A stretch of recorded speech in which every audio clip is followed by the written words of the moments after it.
was not expected. I received an invitation to speak at a conference called TED at the 30th anniversary of TED. So for those of you not familiar with TED, it's a pretty cool event that they've been running for a couple of years now, and they videotape all the talks there, and then the talks go on the website and get watched by millions of people. And I was overwhelmed, terrified, excited, and I was thinking, oh my God, I am definitely going to get hacked for talking about hackers at TED. Because, just like the guy said earlier, how am I going to make the story accessible to the public and not, enrage the hackers? And because I was so certain I was going to get hacked, I sat my mother and my father down for a talk, and I explained to them that people might want to hack them so they could get to me. And I found myself explaining stuff like two-factor authentication and spear phishing and all kinds of complicated concepts like that to my parents. And then I realized something. I actually realized two things. The first thing was that Randall from XKCD, I don't know if you know the comic, but I'm a big fan, I realized he was going to speak at the same session at TED as I was. And I was like relieved. Okay, all the hackers are just going to watch his talk. Nobody's going to notice me. That's fine. But more seriously, I had a bigger realization. That was that I was getting a once-in-a-lifetime opportunity to hack into people's brains, to hack into their minds, to kind of plant an idea in the very public platform to a non-security audience, to get to people like my mother, or your mothers, or my dad, people that are not in the security industry, and explain to them how hackers can actually be a positive thing and not just a criminal thing, which is what most people outside our little echo chamber think of hackers. So I used that opportunity, and the way that I found to do that, and it took me a long time to gear myself up to it, is that I created a virus, really. I created something that is going to try and stick into people's minds. And the way that I crystallized that is with coming up with one simple idea that I hoped would get people engaged and then would be easy for them to share onwards, kind of like a virus. And my virus, or my idea, was that hackers can be seen as the immune system for the information age, because it falls to hackers to ultimately and inevitably find the vulnerable aspects in our rapidly changing world and force the rest of the world to fix things. And, I'm very humbled and excited and happy to say that I think it worked. I was inspired by the words of Barnaby Jack, the late Barnaby Jack, who said, sometimes hackers have to demonstrate the threat in order to spark a solution. And when I took to the TED stage, I didn't really know how people are going to, love, hate the idea of hackers as a positive force. But as it turns out, more than 750,000 people have seen the talk and shared it.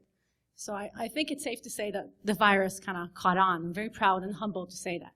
So right now I want to share with you a couple of the things that I learned on the process when I was crafting the talk. Because TED, they kind of invented this format, right, for the short talks and the ideas worth spreading. And they invested a lot of time in coaching the TED speakers. And I got a lot of, good speaking training out of it. And now I want to kind of try and pass on a few of these ideas very briefly to you, and then answer any questions that you might have about communicating and how do we talk to people outside our industry and our community. So the first thing, and perhaps the most important thing to remember, kind of the takeaway idea here, is that we have to mind the gap. There is a gap between ourselves, the security industry, the security community, the people that come to DEF CON, the people that come to my hacker events in Tel Aviv, Israel, and the rest of the world, if it's Congress people or financial industry people or car manufacturers. And in order to bridge that gap, we have to reach out. We have to put our hand out there and kind of bring people over that. And that is going to be a gradual process. And I want to share a few ideas on how to do that. So again, borrowing from XKCD, my favorite webcomic, this is kind of like a map of internet communities. One of the best pieces of advice I got from the TED speaking coaches was to look at the talk like a journey from point A that might be someplace that the audience knows very well, like Facebook, and talking about problems at Facebook and bug bounties at Facebook, etc. But going from there, someplace that the audience knows well, taking them like a tour guide, as it were, around the world in all kinds of dark places and illuminating things and ideas that they perhaps did not see before, did not think about before. And then you might find yourself beyond the Great Firewall of China, talking about internet censorship and talking about values and civil liberties and why the internet is so important.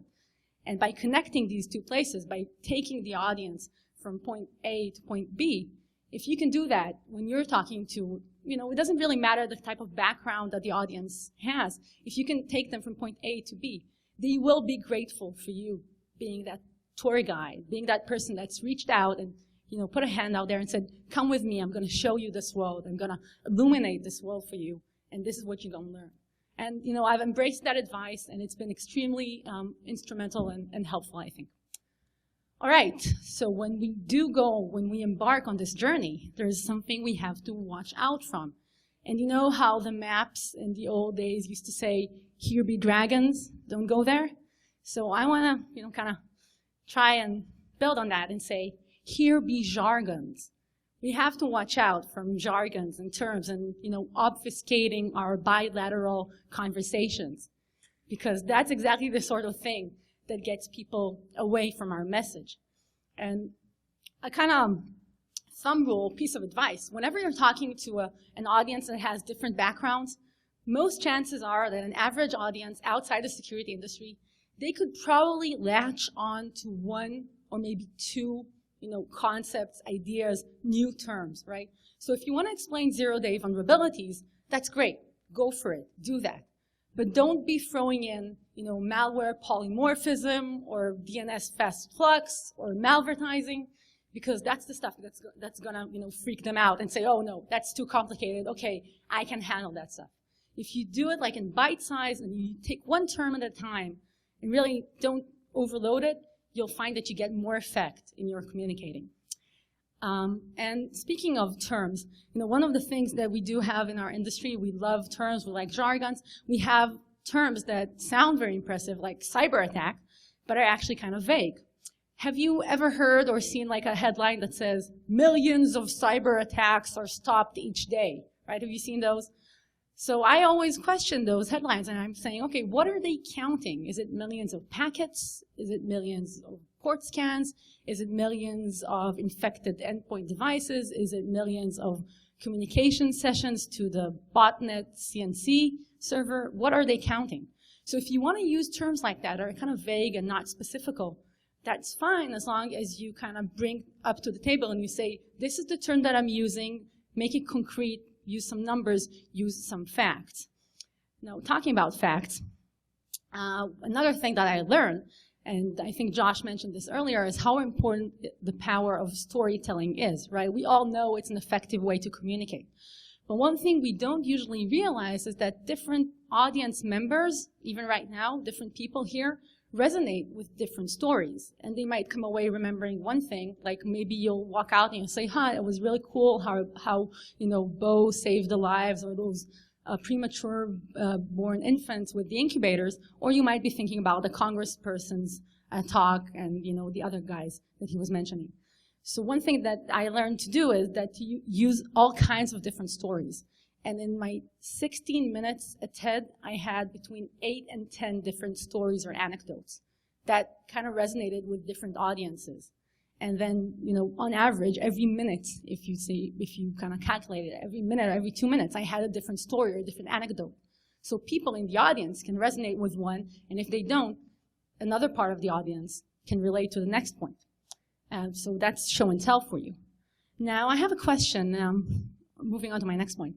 Can anyone tell me, or maybe off the top of your heads, what's one major phenomena that's caused major power outages in the United States, has also stopped trading on NASDAQ twice? That's right. You guys are great. Okay. So that is the unexpected answer, that it is squirrels. That's true. New York Times did a piece on that in last August, where they kind of did a pretty extensive review of all the cases that squirrels had actually caused power outages. And this is a very serious problem. Yet you don't see billions of dollars poured into persistent squirrel repellent technology, right? It doesn't work that way. And this is because, one aspect of that problem, I think, is that the FUD, right, the fear, uncertainty, and doubt of cyber warfare is something that serves, certain government agencies, certain vendors, certain stakeholders at keeping that discussion at a very high level with very scary terms, very, with fear. It's a scare tactic and a control tactic, but it kind of breaks away from the reality. So what I would like to suggest to you guys, again, guys and girls, when you're communicating to various audiences, is try and fight the FUD. And you can do that with facts, simple facts, right? Show numbers, show details, not just anecdotes, but have those backed up. And I think that would be a valuable thing to add to your storytelling, as it were. Now, another aspect of the FUD situation is that the FUD flows both ways. That means that not only is the government or some vendors putting out FUD out there, they are also influenced by FUD. And Congress people and senators, etc., are also influenced by it. Now, as long as those decision-making algorithms are not going to change, what we have to do as a community is change the inputs that are going into their decision-making algorithms. And you've heard a lot today about being at the table and initiating and engaging those conversations. And I think that's a powerful tool for change. And in just a year, so much has happened. All right, just as before I move out to the Q&A part of the ANQ, or the answer and questions part, just a couple of resources. So one question that you might have before you're communicating to an audience which is inside or outside the security industry, one question that you might have is, why bother? Why should I bother to improve my communicating technique, and why should the audience care? And I think, why is a very big question. And so my first resource that I would recommend to you is something called Start With Why. Hands up if you heard about it. Okay, great. That means a lot of you haven't heard about it, so it's new for you. I'm happy. This guy is called Simon Sinek. His TEDx talk has been watched like 18 million times. And he has this very, crystallized idea of how to craft your conversations and your messages surrounding why, the question of why should people care, why should you do something. I think it's a very valuable resource. You can watch the TEDx talk, you can read this book, you can visit the site. A more kind of down-to-earth, practical piece of advice for public speaking is this fantastic book, O'Reilly Press, Confessions of a Public Speaker. This guy, Scott Berkun, he was doing innovation at Microsoft for a bunch of years, and then he kind of became a public speaker, a professional public speaker. He didn't really notice how it happened, just like many hackers kind of turned their hobby into a profession. So this guy became a professional public speaker in the tech industry. And not only is his book fantastic and filled with practical advice on public speaking, on his website there's a free PDF checklist called How to Prepare for a Talk. It's very helpful, and I recommend you check it out. Scott Berkun. That's this guy. And how long do we have for the questions? About 10 minutes, that's great. Okay, so just one last piece of resources. This guy, Mercurial, I guess maybe some of you know him in person, I don't. But he gave a talk at maybe DerbyCon or somewhere, I'm not sure, about communicating for hackers. And he has published on his website an actual framework, which is kind of like, more like a technical step-by-step manual for you guys that you might want to use. All right, I think with that, I'm happy to, start a conversation with you guys about, conversations. So any time you have a question or a comment. Okay, why don't I get you kind of started with it? So I often get asked by people, what's the biggest challenge that you have communicating? Do you have a question? Yeah, go ahead.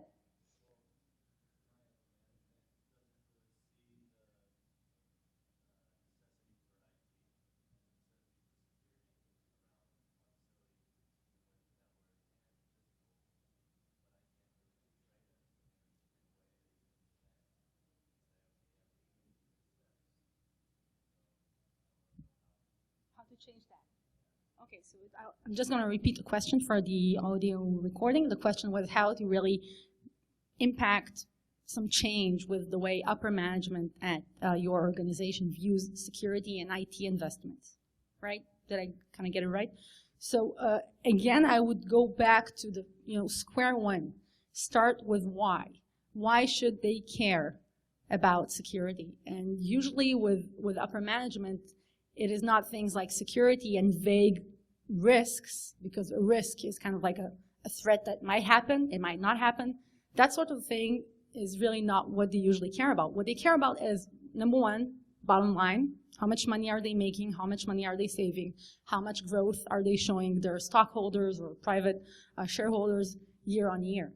And if you can find a way to craft your messaging surrounding that and showing how a relatively small investment in security in design and development phases will, significantly impact the way that you can save money on security down the line, that would be one way to do it. To get you some more practical advice, I want to refer to a talk that Bo gave at Circle CityCon about a month ago. I've seen the video of it. It's a talk about talking to, like, managing your managers, I think it was called, or talking to executive managers. And he, that's a great resource, like an hour-long talk with lots of techniques and explanations on how to kind of fuzz the protocol for the way upper management and usually executives see things and understand things, and how you can get security into that protocol using kind of like back doors, although it's not really a back door, right? Talking about the bottom line. How much money are they making? Another side of it is just like is he a congressman or a senator or a, okay, the nice professor that was speaking here earlier, he gave the example of how Tesla is benefiting from the good PR that they're getting by doing what they're doing with security. So I don't know what industry you're in, what kind of company you're in, but that's another approach in creating a positive public image, or even eliminating the chances for a negative public image, because that may be even, a bigger concern for them, right? And I saw, I think, another question by someone. Yeah.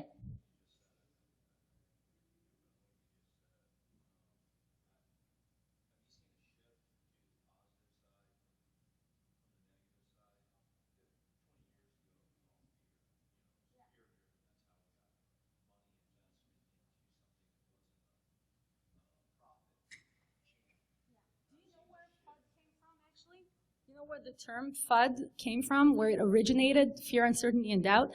It was a sales technique by IBM, when an ex-employee of IBM, sometime in the 70s, branched off from IBM and started another company, a competing company, with a competing business model to IBM. And then the salespeople of IBM used fear, uncertainty, and doubt to dissuade people from buying that company's product.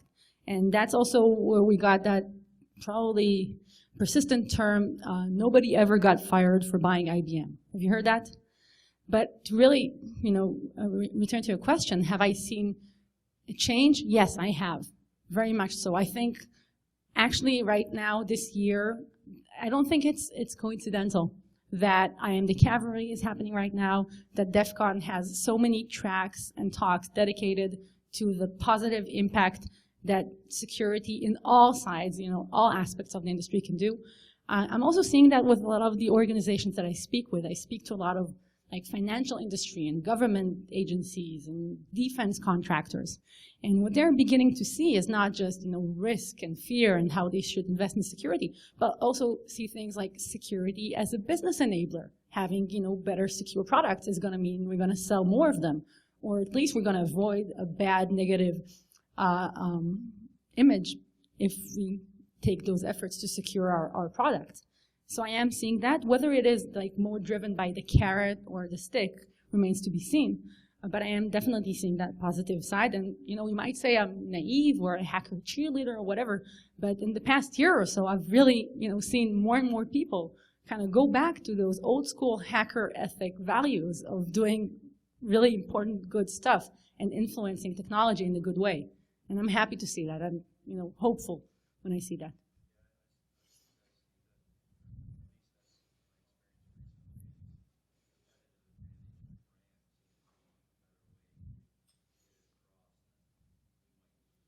Yeah.